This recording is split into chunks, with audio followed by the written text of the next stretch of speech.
sir, you've worked with so many artists over your career. What is the one most memorable experience with any of the artists that you'd like to share with us?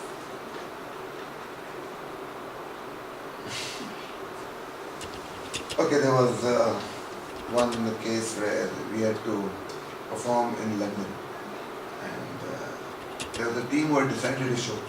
This was basically a classical music show, and the main artists concerned were Pandit Vijay Koparkar, who is a very prominent classicalist, and Sachin Khedekar, who is a very prominent theatre and film. So both of them were there, and of course rest of the team was there. And there was some miscommunication that when we went there, there was a huge party going on, and they had no idea why we were called and what we were supposed to do. Normally it doesn't happen, but it happened that day.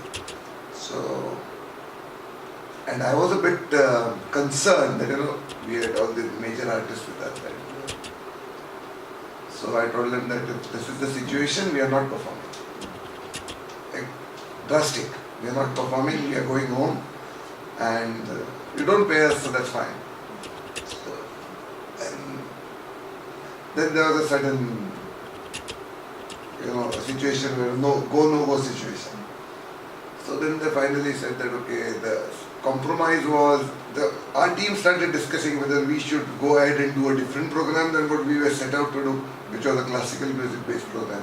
Obviously a classical music based program will not go with a party situation. So he said no. I said, I took that stand and nothing doing, and that's it. Then the compromise situation was that you guys have your party, we'll wait. And so the program which was supposed to start at 7 started at 11, 4 hours later. But I said that ये सब निकालना पड़ेगा, आप बैठक लगाओ and सामने बैठो, no chairs, no tables. But at the end of the day, after the program, the main, he was a doctor, a group of doctors. They are typical people, who feel that being rich is everything, those types. But at the end of the day, the whole program, that person came and, touched the feet of our main artist and said that, sir हमसे बहुत बड़ी गलती हो गई, अगले बार आप आओगे, हमारे घर में program होगा. But all this was possible due to these artists who were supportive of my decision.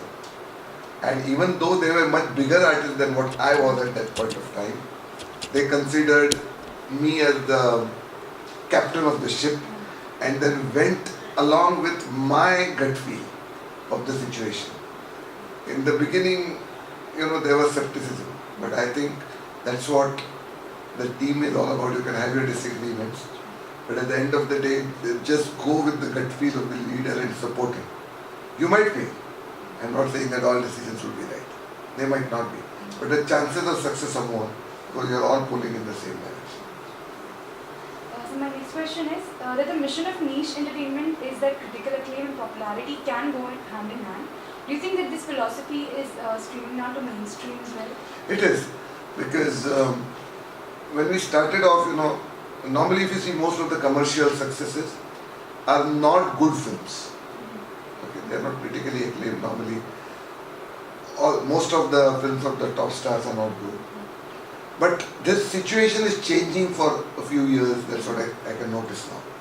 Even you might be a top star, you still have to deliver a good film for it to succeed. Okay. I think when we started niche entertainment, the first program which we did was on Gulzar Saab. And in fact we met him and he was very supportive of the idea. My first thing was that, okay, because he was the person who did that. He always did good work, never let it fall below a point, and yet it was successful. Otherwise, if you see the art films, no one watches them. What's the point in doing good work if no one is watching them? Because in case of performing arts, you cannot ignore the audience. Audience is very much a part of the creation of the artist. You can't do anything on that. So we did it on Gulzar Saab, and since then we have gone on in that same stream. But I'm seeing that trend changing now in cinema. The only person avoid the name, but or you can take the name. It's Salman Khan, who can still get away with stupid films and yet they are successful.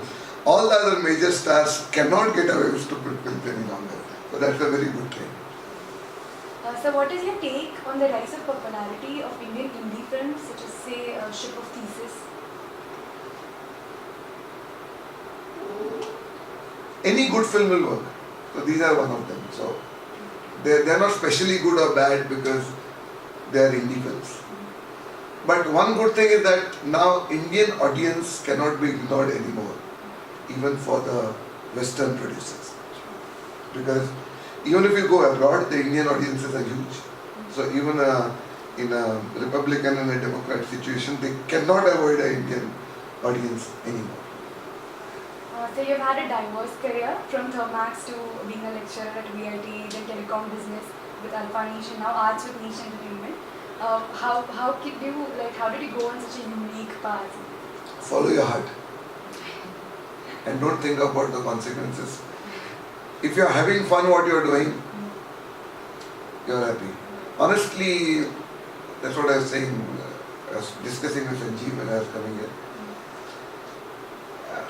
I might not be as rich as my colleagues, but I have fun, so it doesn't matter.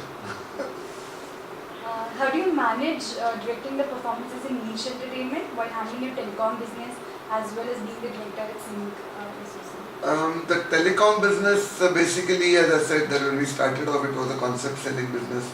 I used to have a lot of fun doing it because pages were new, mobile phones were new. But as the market matured, now it has become a commodity business.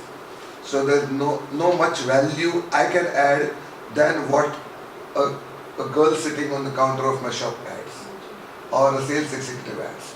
So at this stage now I get involved only in the bigger deals and where I have to, the liaising with the company itself, which is idea seller.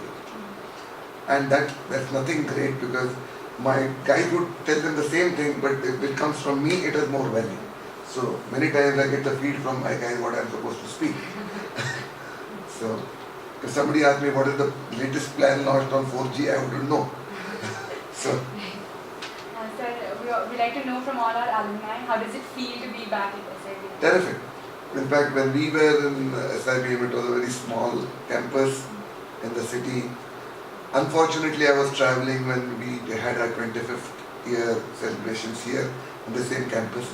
I was in the US then performing some shows. So this is the first time I'm here, so terrific, that's the word.